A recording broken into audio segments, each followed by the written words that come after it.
Several factors.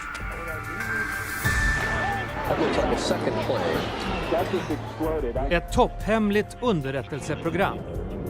We are under emergency conditions. Skapat efter 11 september-attacken. Extraordinary means are required to deal with the threat. Riktat mot vanliga amerikaner. You're looking for unknown conspirators, and the way they devised to do that was to look at everybody. En statshemlighet. A whole surveillance program without warrants. Designed for domestic surveillance. What we're doing is lawful, and I think is effective. Under 2 presidenter. This is a highly classified program. He was collecting the entire internet stream. He chose to keep the programs largely intact. That's not just data collection. That's digital surveillance. I argued it was unethical, illegal, and unconstitutional. And when this comes out, all hell is going to break loose. I Dokument utifrån ikväll. Amerikas fördolda stater. Första delen av 3. Programmet.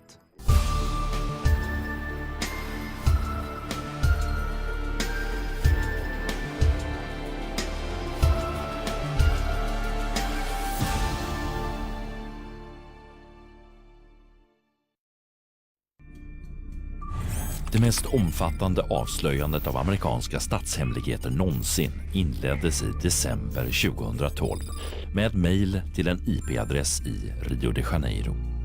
Glenn Greenwald, one of the world's busiest journalists, is sitting in his home in Rio and he sees an email from someone he doesn't know. It's not a friend, it's not his mum, and it just says, "I've got some stuff you might be interested in." He didn't use his name, and he said very cryptically and very vaguely that he had information that he wanted to discuss with me but could only do so if I were to install encryption. Kolumnisten och bloggaren Glenn Greenwald på tidningen Guardian ägnade inte mejlet någon större uppmärksamhet. 99% of the time it ends up that they're crazy or delusional or the story is just not very good. And this guy or girl, we don't know who it is persistent. So a few days later, emails again and says, "Look, Glenn, can you do this thing?" And Glenn still doesn't do it. This attempt basically to leak all of these secrets initially just goes straight into the sand. Källan flyttade vidare nu till Berlin och utbytte snart mejl med den amerikanska dokumentärfilmaren Laura Poitras. She'd been in contact for over a month with a mysterious source who had reached out to her using her encryption key and using anonymous channels and said he had a big story for her. Några veckor senare träffade Poitras den grävande säkerhetspolitiska reportern Barton Gellman på en restaurang i Greenwich Village i New York. This was something she wanted to be exceptionally careful about. We agreed on a cafe to meet at, and we also, I think, both understood that when we got there we'd move to someplace else. Poitras bad Gellman kontrollera källan och kontakta honom elektroniskt. Her source, who became also my source, needed to take very special precautions in the usual NSA style, and so he called me Brass Banner, and he called himself Virax, which means truth teller in Latin. Via avancerade krypterade meddelanden utlovade Virax ett scoop utan motstycke, men löftet åtföljdes av en varning. He believed he was risking his freedom and possibly his life, and he warned me as well that if the U.S. intelligence community believed that by getting rid of me, they could prevent this story from happening. He said that my life would be at risk. I slutet av maj överraskade Virax Gellman och Poitras. Han skickade dem en inbjudan. He said, "Your destination is Hong Kong." Poitras ville åka. Men Barton Gellman oroade sig för ett hemligt möte i ett land som Kina och avstod. Fast Poitras kände någon som kanske skulle göra henne sällskap. Och den våren kom Glenn Greenwald till New York för att hålla tal. And we met that night in my hotel in the lobby, and she showed me these emails that she had been exchanging with this person who was claiming that he was a national security state insider with access to very sensitive information that he believed to be very incriminating, and stated very definitively that he wanted to turn it over to her and to me. Greenwald beslöt att göra Poitras sällskap.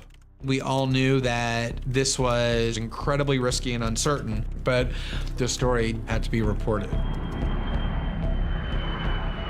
I juni åkte Poitras och Greenwald till flygplatsen. I think they're kind of quite excited, but there's also a sort of feeling that maybe this is just the most terrific hoax. De fick sällskap av Ewan McCaskill, en veteranreporter på Guardian. At the time, I didn't think it was for real, didn't take it that seriously, and thought it was a slightly obscure story. Så snart de var i luften tyckte Poitras att det var riskfritt att dela med Greenwald, något som källan skickat till henne på ett säkert sätt. That's kind of quite a moment. They're in a secure space, and so Laura creeps forward to go and see Glenn. Laura whips out this thumb drive and in a very sort of almost mischievous way says, you know, guess what this is, and told me that she had just received a fairly large archive of documents. They kind of can't control their excitement because this is clearly the biggest story that anyone's worked on since the Pentagon Papers in the 1970s. And I didn't sleep 1 second for the next 16 hours because the adrenaline made that impossible to do, because I not only saw the magnitude of the documents, just the sheer quantity, the fact that we had in our possession thousands, not dozens or hundreds, but many thousands of top secret NSA documents that were about a wide range of surveillance activities that came directly from some of the most sensitive areas of the agency. I could see out the corner of my eye Glenn with the light on throughout this 13-hour flight, reading on his laptop all the time, Laura coming to see him, them having chats, and Glenn getting more and more excited.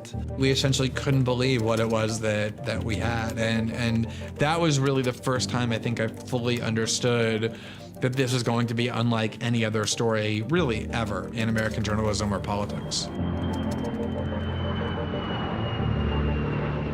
Väl i Hongkong åkte Greenwald och de andra till ett hotell i Kowloon. Snowden's instructions to Glenn and Laura are like a kind of magical mystery tour crossed with something out of John le Carré. He tells them to go to a hotel, the Mirror Hotel in Hong Kong, and says that he will meet them in a less trafficked part of the hotel next to a shopping mall by a bench and a crocodile. We had still no idea of who he was, what his age was, what his race was. We knew nothing about him demographically at all.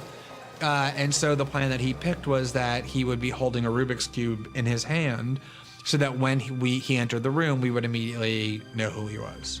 All of a sudden, this guy comes past with a Rubik's Cube, scramble up, which is part of the kind of code.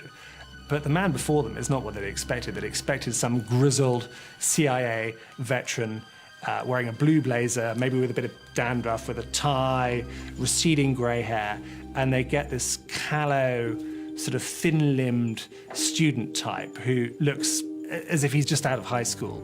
And he is their source. And he's supposedly the guy who's got the crown jewels. When this 29-year-old kid who looked a lot younger shows up, it was extremely disorienting and introduced a real awkwardness to our interaction and kind of a shock. Edward Snowden förde sällskapet till sitt rum. In his bedroom, by the door, he'd piled pillows as high up the door jambs as he could and pillows along the bottom. So if somebody was outside eavesdropping, it would make it harder for them.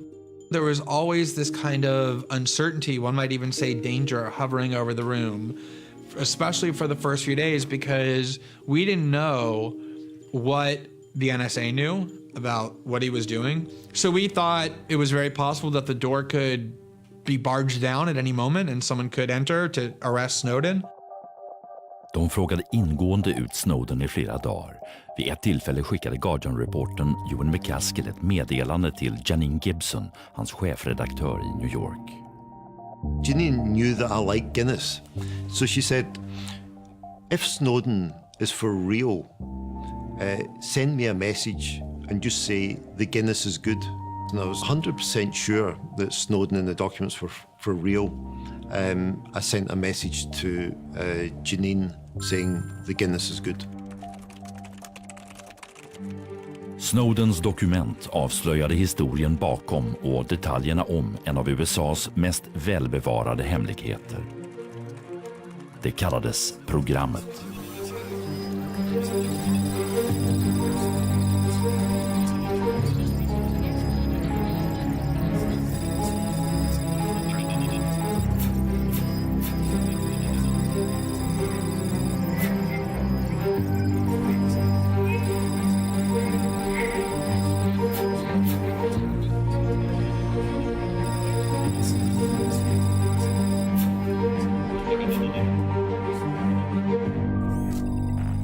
Programmet hade inletts den 11 september 2001 i Fort Meade i Maryland.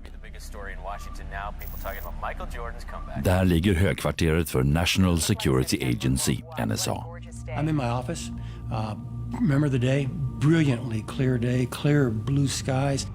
I was in a suite waiting for a meeting, and we had started up the hallway to his office when the first plane hit the tower. My executive assistant, a young woman, came in and said, "Hey, we got reports of a plane hitting the World Trade Center." And like 300 million other Americans, I thought, wow, small plane, sport plane, accident, too bad. That looks like a second plane. That just exploded. My poor security chief didn't even have a chance to speak. I just turned to him and said, "All non-essential personnel out of here now."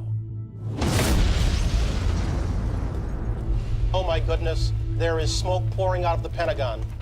Everybody had the TV on because the TV is where the news was. It wasn't coming out of NSA's computers. It was on the TV because we had missed the entire event. This is a live picture. Oh my We're God. seeing It was a enormous shock that you have this huge agency set up to prevent a surprise attack, and they learn about it on a $300 television set tuned to CNN in the director's office. I Vita huset var läget kaotiskt och det evakuerades nästan helt. Secret Service bursts into the vice president's office, basically frog marches him by one arm and the seat of his pants into this deep underground shelter that was built to withstand nuclear war. Cheney gav sin juridiske rådgivare David Addington i uppdrag att vidta förberedelser så att presidenten skulle kunna utnyttja alla sina befogenheter som ÖB. David Addington, principal vice president, was interested in ensuring that the president's constitutional authority was used to its fullest. Cheney says, "I want you to tell me what powers we're going to need, the president's going to need, that he doesn't already have to respond to this calamity." And they decide that they're going to push every boundary they have. Addington at one point says we're going to push and push and push until some larger force makes us stop. Tours of the Capitol will be canceled indefinitely. Den 12 september var stämningen dyster i NSAs högkvarter. We began soul searching almost immediately. We all felt like a great wrong had been done and that we were all somewhat, if not all, culpable. A fate which will live in infamy. You have to remember that NSA was created after World War II to prevent another surprise attack. That was the whole raison d'etre for NSA. Pearl Harbor, we don't want another Pearl Harbor. Information that more people involved in the plot to remain in the United States. Immediately we began to wonder what we had done wrong. Why did we miss the boat? What didn't we detect that we should have detected? I efterdyningarna började man inom NSA ställa sig en rad besvärande frågor. Varför hade inte NSA lyckats komma flygkaparna på spåren? It was a very cautious agency. It's an agency that is fighting with one hand tied behind its back out of a fear of a political backlash by being too aggressive. the president now at the door. Under Nixon-administrationen på 70-talet hade NSA gått över gränsen och spionerat på amerikaner. Certainly appears to violate the Fourth Amendment to the Constitution. Man avslöjades och kongressen införde restriktioner. Den inhemska spionapparaten lades på is under mer än 20 år. Enligt lag fick NSA nu inte spionera på amerikaner. If you were an NSA analyst, this sort of legal regime was drilled into your head to the point where a lot of people said it's made the rules too restrictive and it's hampered the NSA's ability to detect terrorist plots. Några inom NSA ansåg att man varit för försiktig och att attackerna den 11 september hade kunnat stoppas. I do believe it could have been prevented with revisions to the way we were permitted to operate before 9/11. Revisions that I tried to get the General Counsel to embrace and wouldn't. And couldn't. I tried to get them to make adjustments to how we were operating, how we were permitted to operate, and they wouldn't do it. I've felt this ever since it occurred. Over 3,000 people's lives were lost, and it's just a weight that I have been having trouble bearing.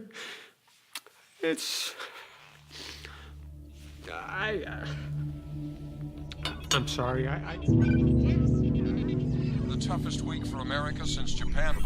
Över hela Washington krävde man att allt gjordes för att förhindra en ny attack. We have to remember that, we had had terrorists living in this country for a number of months, and we didn't know about it. What else didn't we know? And so there was a great deal of concern about the fact that we not only could not connect the dots, we could not collect the dots. CIA-chefen George Tenet pressades hårt av vicepresidenten. The director had a meeting with Vice President Cheney and his top aide, David Eddington, and he was asked, what can be done? What can be done that isn't being done? 9/11 made necessary a shift of policy. Cheney says, in effect, to Tenet, make me a shopping list. Tell me what you want to do that we're not letting you do yet. CIA utförde hemliga operationer mot Al-Qaida, så Tenet ringde general Hayden.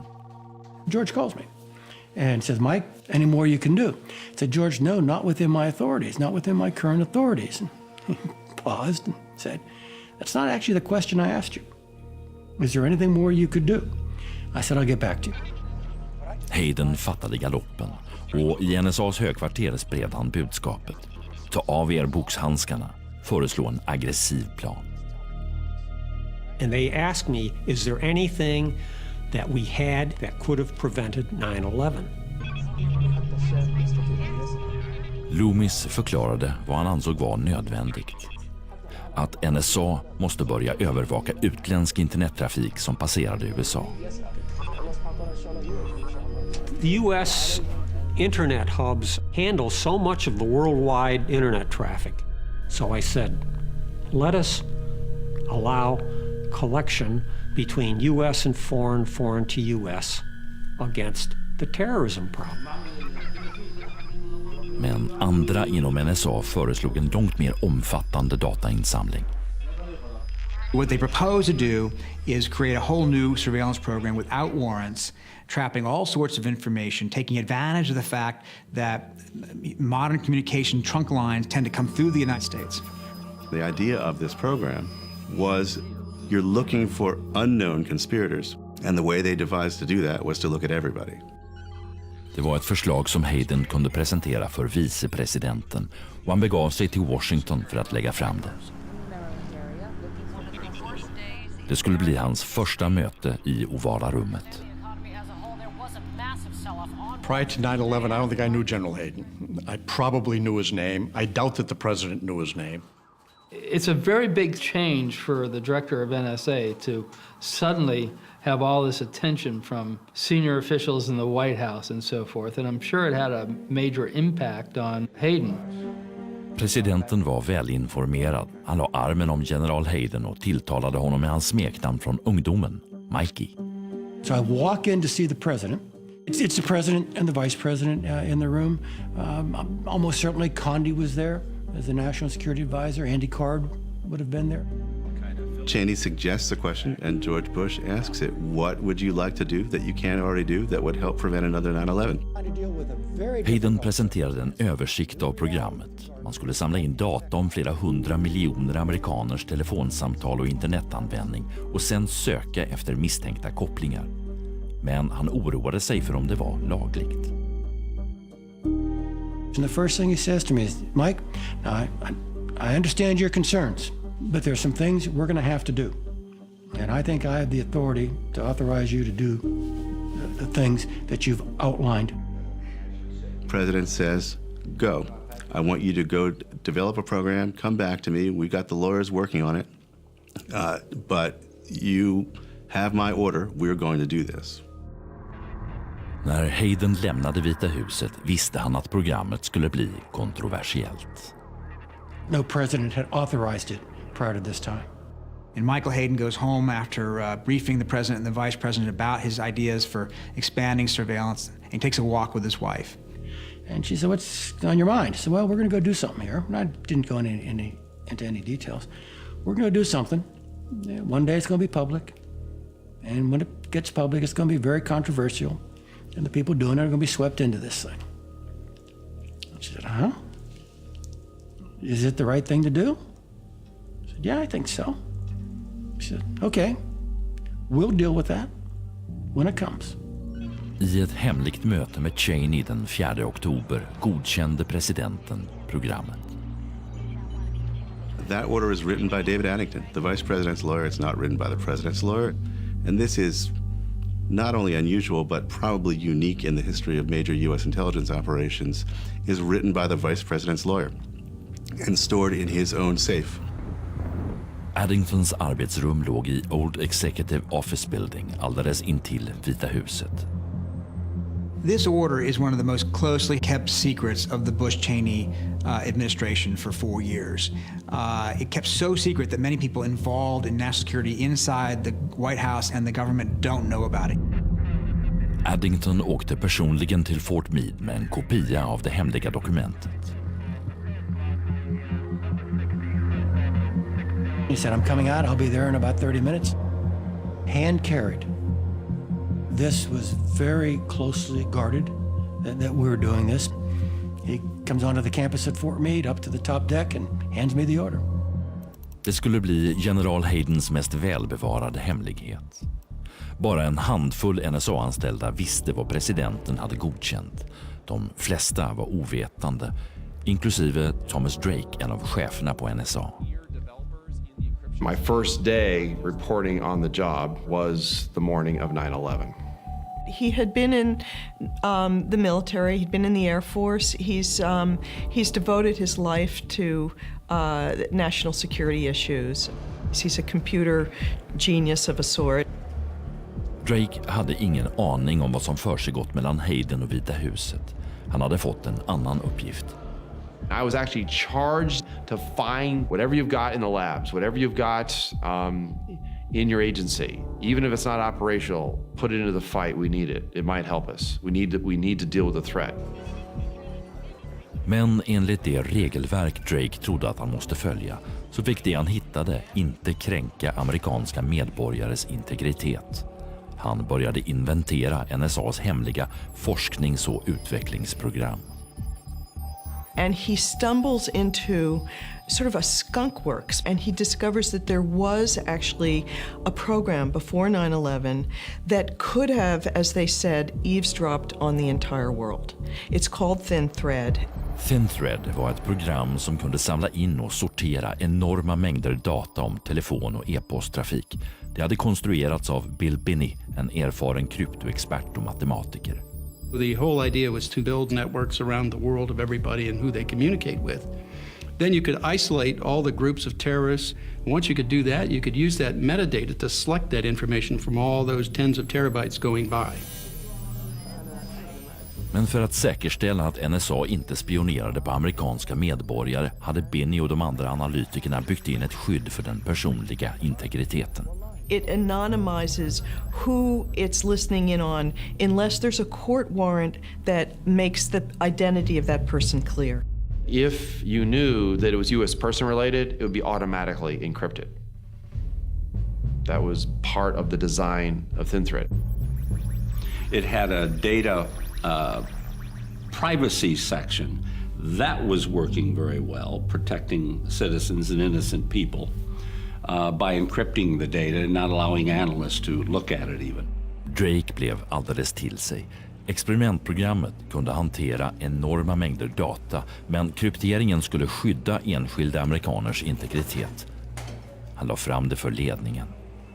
In those short days and weeks after 9/11, I put together a 2-page classified implementation plan to put thin thread into the fight, and I presented it to Maureen Baginski.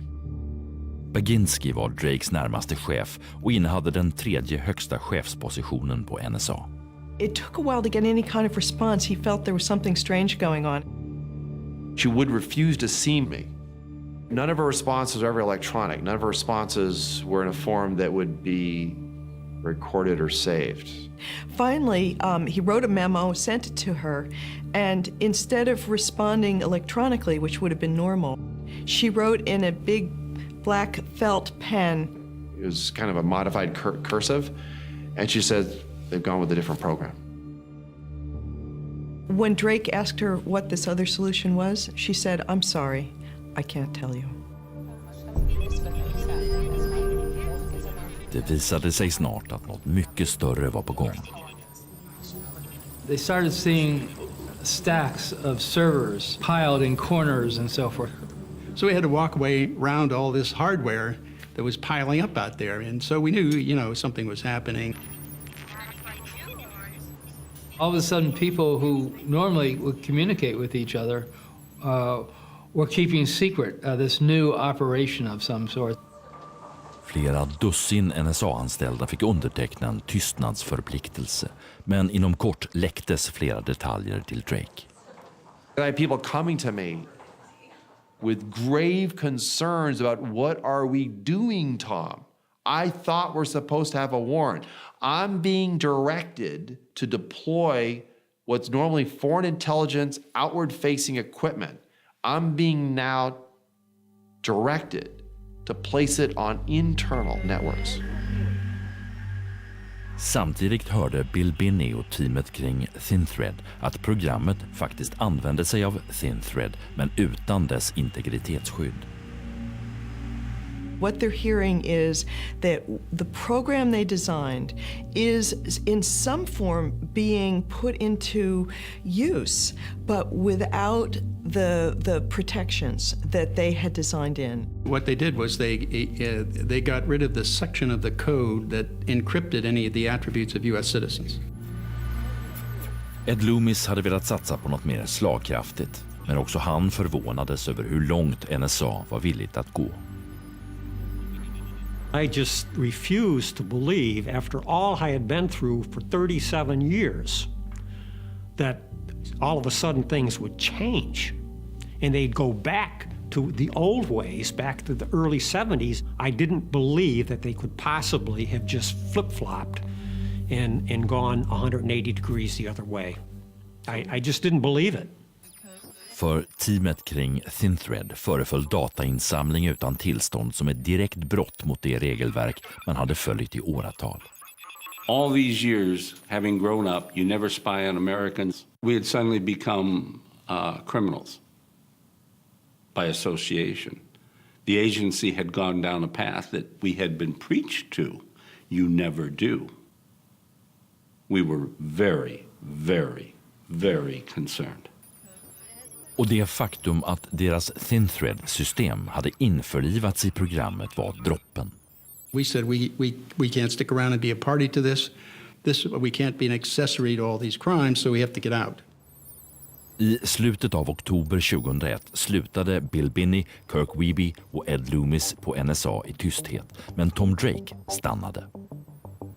So Drake is now still working away over at the NSA with his worries rising about what's going on in terms of domestic surveillance. Drake konfronterade återigen Maureen Baginski. I made one final attempt, one final appeal to Maureen Baginski, and she demurred. And she simply said, call the Office of General Counsel, which I did. And I said, I want to speak to the lead attorney. She'd give me the name. I want to speak. It was Vito Potenza. He goes to the general counsel's office with his concerns and says, I think this program may be illegal. As he proceeded to tell me, you don't understand. All the lawyers have approved it. It's legal. We are under emergency conditions. Extraordinary means are required to deal with a threat. We just need the data. And then the most chilling, I know often have said this part of the conversation, don't ask any more questions, Mr. Drake.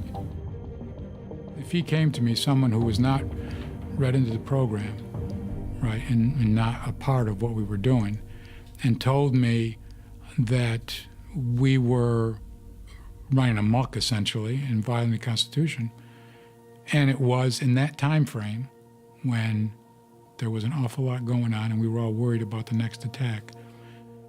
There's no doubt in my mind I would have told him, go talk to your management. Don't bother me with this.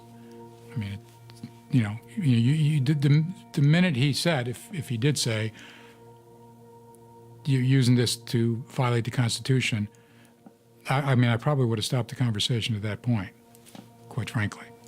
So, I mean, if that's what he said, then anything after that I probably wasn't listening to anyway.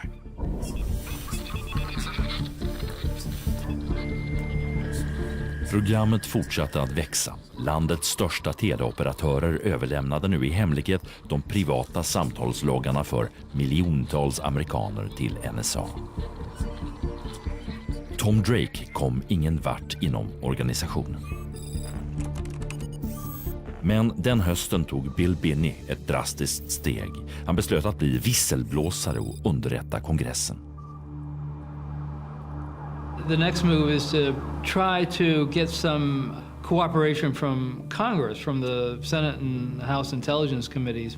And he finds an ally in Diane Rourke who felt the same way. Rourke var hög tjänsteman i kongressens underrättelseutskott. I worked at the House Intelligence Committee for 17 years. And for the last 5 of those years, I had the NSA account for the Republican majority. She's an interesting character. She's very conservative. She's a Republican. She is in oversight of the NSA, partly to make it powerful and also to keep it from wasting money.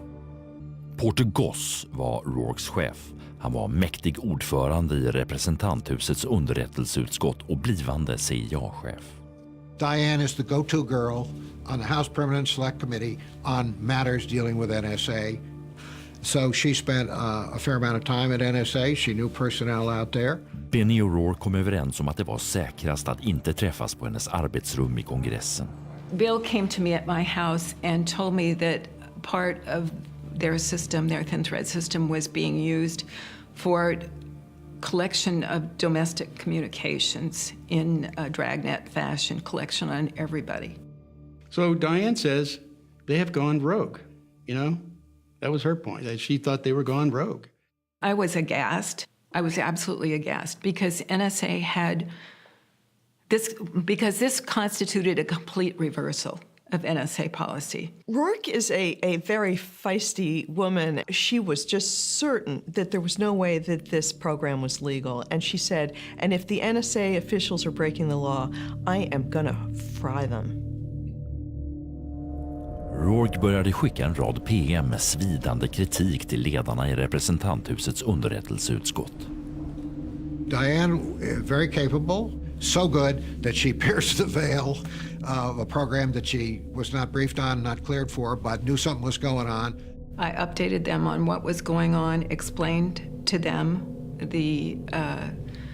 all the technology in as simple a way as I could, and I argued very strongly that they needed to have the protections restored.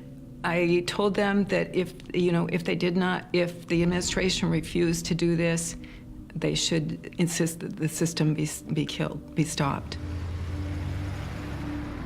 Vad Rourke inte visste var att Vita huset i oktober hade bjudit in en liten grupp kongressledare till en hemlig föredragning på vicepresidentens kontor och att den letts av general Hayden. Mike Hayden is particularly good at coming in and explaining things in a way that, shall we say, neophytes in the business could understand it. And you really wanted to believe what Mike had to say and absorb it and digest it rather than question it. very difficult circumstance. He has very facile command of the facts. He's also very good at eliding past the parts that he doesn't think you want to hear and using very careful language to avoid saying things he doesn't want to say while also avoiding any outright falsehood. Our purpose in this was to get the other political branch involved in this program. And so we would be defeating our own purposes, working against our own goals if we weren't full Monty to these folks. Men hur öppen än Hayden säger att han var, så hade han och vicepresidentens kontor ställt upp strikta villkor för föredragningen.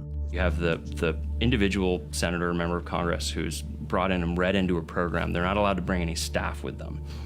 They're not necessarily allowed to communicate any of what they've heard to their staff. In some instances, they're not lawyers, so they may not understand all of the legal fine points. In most instances, they're not technologists, so they may not be able to grasp what it is precisely that they're being briefed on or the implications of it. 14 people were killed and scores were wounded. De återvände till kongressen och några ansåg nu att de inte kunde utöva en effektiv tillsyn över programmet som sommaren 2002 gick på alla cylindrar. And I argued with everybody that I met, and I got no refutation from them. I said it was unethical, immoral, politically stupid, illegal, and unconstitutional. And stop. And when this comes out, all hell is going to break loose. Till slut hade underrättelseutskottets ordförande Porter Goss fått nog. I said, you need to talk to General Hayden, and you also need to know that concerns of the areas you're talking about are known to me, and I'm not going to discuss because you're frankly not cleared for this level of program or what's going on here. But the fact that you've discovered this means that you need to talk to General Hayden. Rourke kallades till översta våningen på NSA för ett möte med general Hayden. My whole point in going there was to ask him why he had taken off the protections, the encryption and the automated tracking.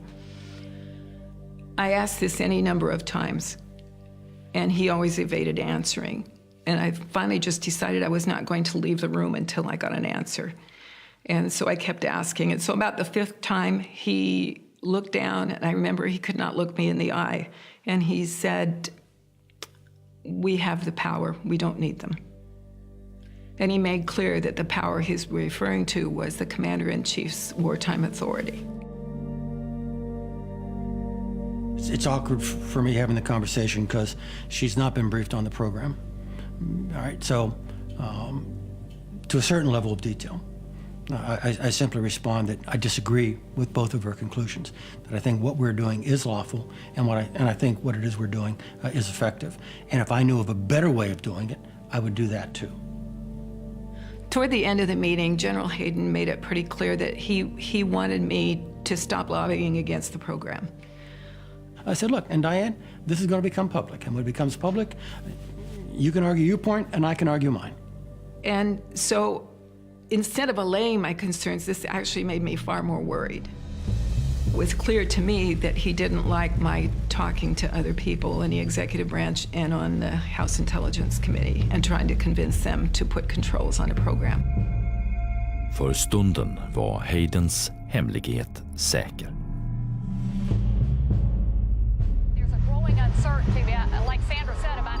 I början av 2003 skulle det bli allt svårare att hålla presidentens program hemligt. I ett litet rum på justitiedepartementet hade juristen Thomas Tam just börjat ett nytt jobb.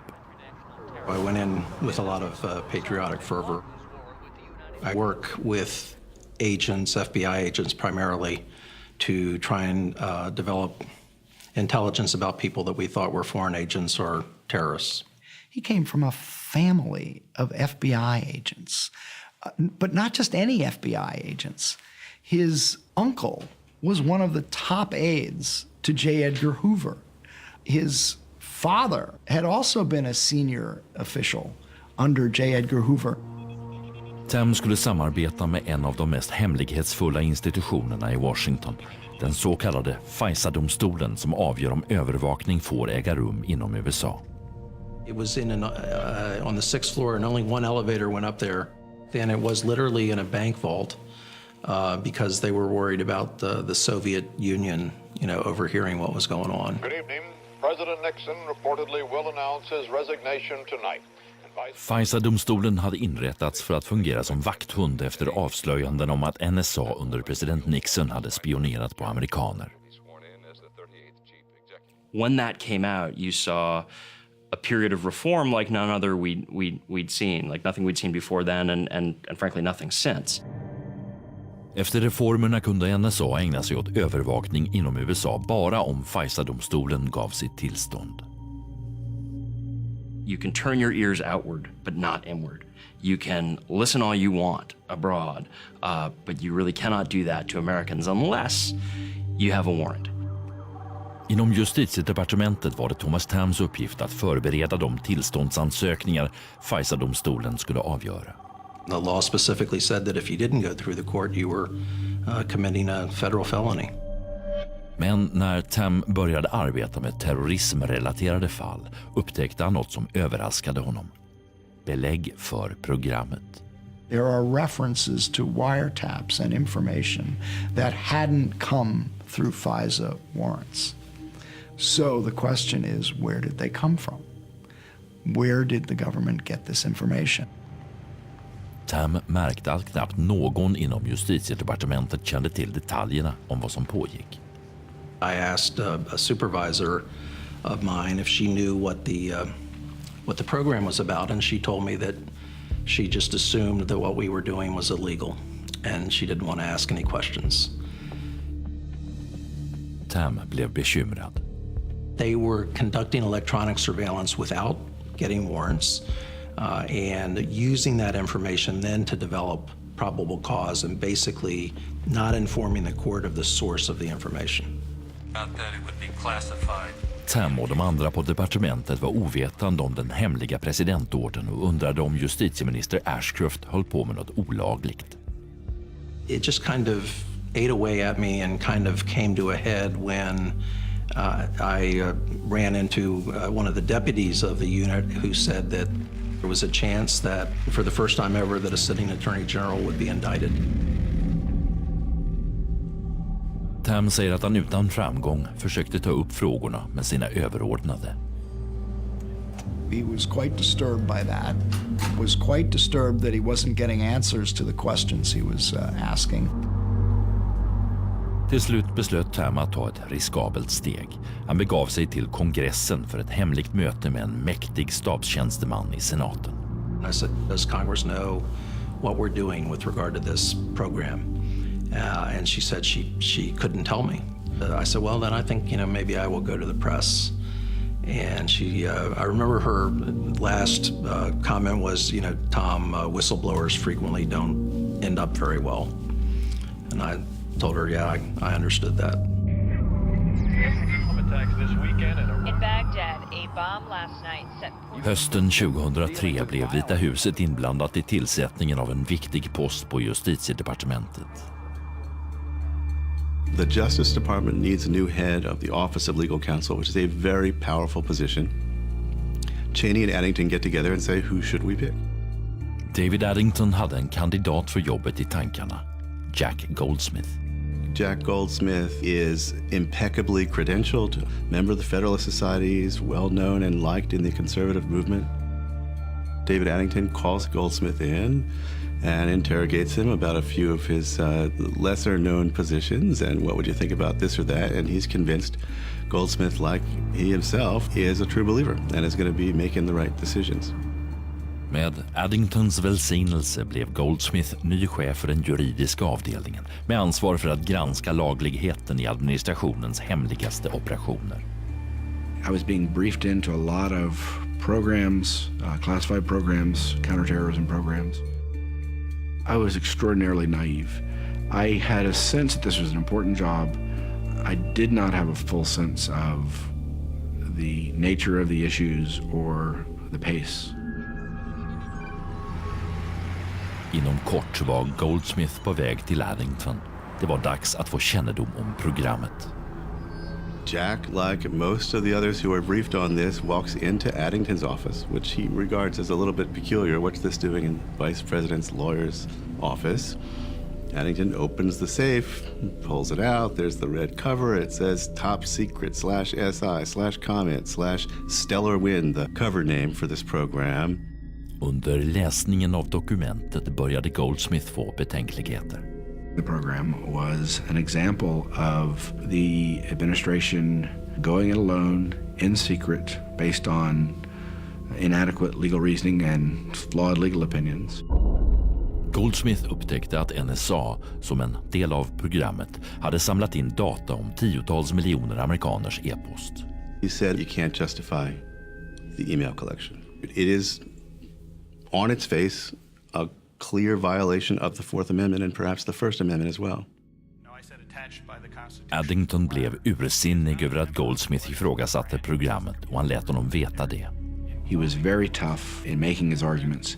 He was very sarcastic and aggressive against people with whom he disagreed and dismissive oftentimes. And he acted with the implicit blessing of the vice president. So all of these things made him a very, very forceful presence. Yeah, you know, David pushed. He pushed everybody. He pushed me. Even when I was the Attorney General, he would push me. So that was just David's nature. And I think Jack didn't appreciate being pushed sometimes. He was daring Jack Goldsmith to say, this is illegal and you've got to stop it. He never believed that Goldsmith would do it. Goldsmith tells him we're going to pull back our endorsement of the legality of this program. And Addington roars at him and says, if you do that, the blood of 100,000 people killed in the next attack will be on your head. För Cheney, Addington, Gonzales, Hayden och andra kunde situationen nu få mycket allvarliga personliga konsekvenser. It was a felony to conduct this kind of surveillance in the United States, and everyone was relying on the shield that they were trying to create of having the president order it explicitly and have the attorney general sign off and say it's lawful. And as soon as the Justice Department starts to say we're not so sure this is lawful, there is a great deal of concern and anxiety. 5 separate car bombs blew up in a span of 45 last night set portions of the old... På justitiedepartementet förberedde man sig för en konflikt med Vita huset. Goldsmiths chef, den biträdande justitieministern James Comey, informerade John Ashcroft om att delar av programmet föreföll vara olagliga. They go to the Attorney General, John Ashcroft, they say, we don't think this is legal. We think we need to get this changed or we need to stop what's going on because we don't have a solid foundation to go on. Det var meningen att Ashcroft skulle godkänna en förnyelse av programmet var 45:e dag. I 2,5 år hade han gjort det, men nu sparkade han bakut. Ashcroft gives Comey his verbal assurance that he is not going to go along with this program and that he is going to demand changes or he won't sign.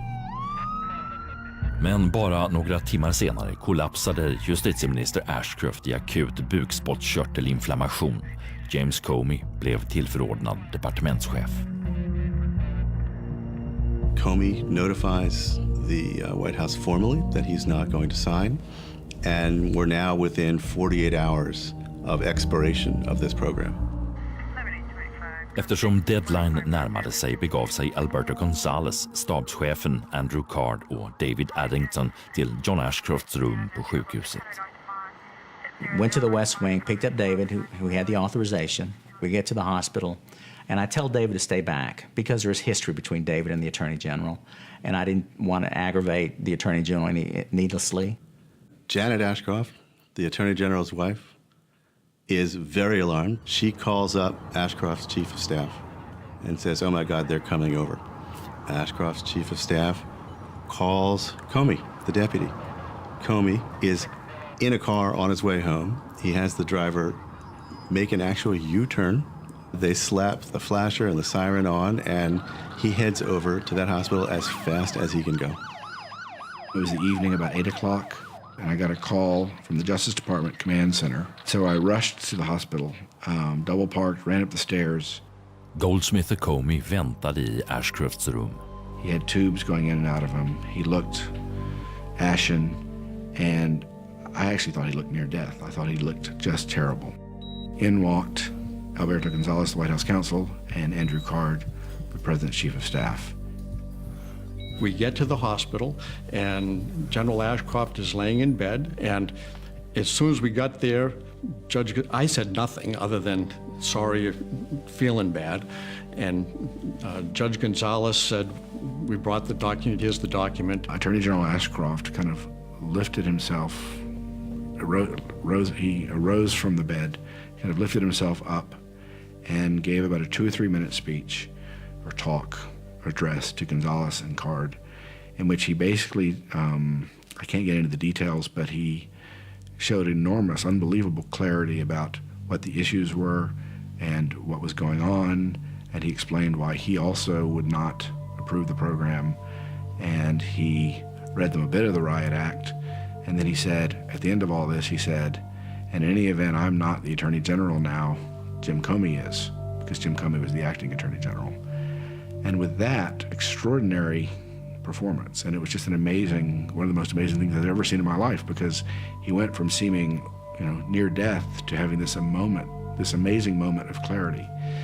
And he just, again, receded into the bed.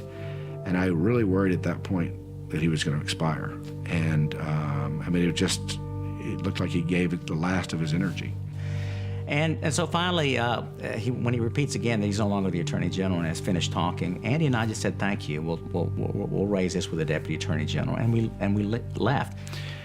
It was an intense, unbelievable scene, and Gonzales and Card quickly left, and that was the end of it. Efter konfrontationen på sjukhuset insisterade vicepresident Cheney på att presidenten skulle agera på egen hand och förnya programmet, trots att justitiedepartementet konstaterat att delar av det var olagligt. Cheney and David Addington draft a new order. And this time, it has one subtle difference. Instead of having a signature page for the Attorney General, I certify the lawfulness of this order. There's a new signature for the White House counsel, Alberto Gonzales, who does not have the same legal authority. I satisfied myself that there was sufficient legal authority to move forward. And I felt that the president was not a lawyer, and that it was my job, if I felt comfortable that it was in fact lawful, to provide that signature. I did it because I wanted to protect the president. That's why I signed that document. Men i Vita huset undrade man om Hayden skulle försätta sig i en juridiskt tvivelaktig situation och fortsätta programmet. David Addington calls me and says, are you willing to do this without the signature of the Attorney General, with the signature of White House counsel Al Gonzales, and authorization from the president? And I thought, and I said yes. Hayden och Gonzales säger att deras villighet berodde på en händelse som inträffade strax före Addingtons samtal. In Madrid this morning, more than 190 people were killed. After at least 10 simultaneous bomb blasts. Det var en av de värsta terroristattackerna sedan den 11 september. Given that starkness of the Al-Qaeda threat, given the ambiguity of the situation, I thought the correct operational, legal, and ethical decision was, all right, we'll do this one more time on the somewhat different framework. So that was the point where he could have said, I'm turning it off until we get a proper order from the Justice Department. But he didn't. He went along with Addington and Cheney. Den eftermiddagen förnyade president Bush programmet. På justitiedepartementet förberedde Jack Goldsmith sin avskedsansökan. I had drafted my resignation letter and was prepared to resign. And I was sure I was going to resign that day. It was inconceivable to me, based on what had happened the last 2 days, that I wouldn't resign. Dussintals höga tjänstemän på justitiedepartementet hotade göra honom sällskap, inklusive FBI-chefen Mueller och den tillförordnade justitieministern Comey. And I would never be part of something that I believe to be fundamentally wrong. With a heavy heart and undiminished love of my country and my department, I resign as Deputy Attorney General of the United States, effective immediately. Sincerely yours, James B. Comey. George Bush is on the edge of a cliff. His presidency is at stake. This was going to be something on the order of 24, nearly the entire political appointment list at the Justice Department, from the Attorney General on down. And no president could survive that in an election year.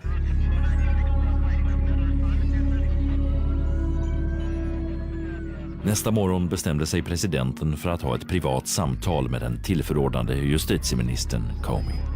After the national security briefing, Bush says to Comey, "Stay a minute. Come talk to me." And Cheney starts to follow, and Bush says, no, this is just the two of us. And he says, what's going on here? How could you possibly do something of this importance at the very last minute? Comey suddenly realizes that the president had no idea what had been happening. The president thinks this just began yesterday. I mean, he doesn't know it's been going on for 3 months. And so he says, Mr. President, if that's what you've been told, you have been very poorly served by your advisors. The president certainly did not want a situation where the FBI director and the deputy attorney general would resign. So he was not too happy to learn that this had risen to a level of angst that it had risen to. Presidenten skickade sen efter FBI-chefen Mueller. Mueller's waiting downstairs a level outside the Situation Room. Some aide goes and says, President wants to see you right now, get in there. And Bush says to Mueller, go tell Jim Comey to fix this. I withdraw the order. You go make it right. Insamlingen av e-post utan tillstånd stoppades, krisen avvärjdes. Men i Vita huset var de inställda på att återuppta verksamheten. And so they're sort of literally, they're sort of sifting through the FISA law. They're sifting through the Patriot Act, trying to find existing laws, existing authorities, you might call it loopholes, to justify these programs. Hayden skickades till FISA-domstolen för att övertyga domaren om att åter tillåta programmet. Could we get a court order to authorize this? And so we began a very aggressive program with the chief judge of the FISA court at that time, Judge Catelli, to take that part of the program that had been stopped and present it to her to see if we could get an order to allow that program to go forward. Hayden personally meets with Judge Catelli of the FISA court on 2 Saturdays to make the pitch, to explain how they're going to do this.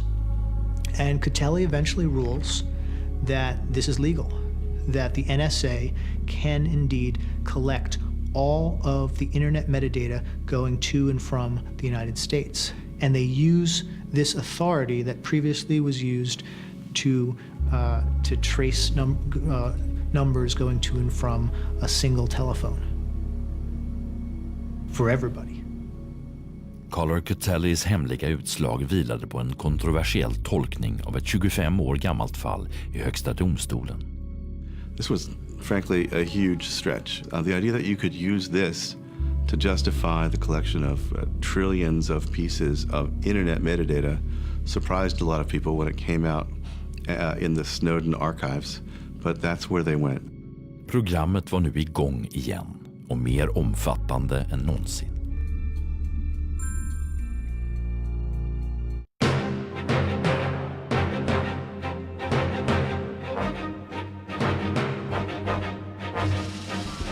Nästa vecka. At 9 o'clock Eastern Standard Time, the FBI, with guns drawn, raids the homes of Binney and Wiebe, and out on the West Coast, they raid the home of Diane Rourke, waking her up. It was quite shocking. And in fact, they went through the whole house and went through every book, every paper, every drawer, turned the mattress over, you know. It was quite shocking. Missa inte andra delen av Amerikas fördolda stater, Läckorna, i Dokument utifrån om en vecka.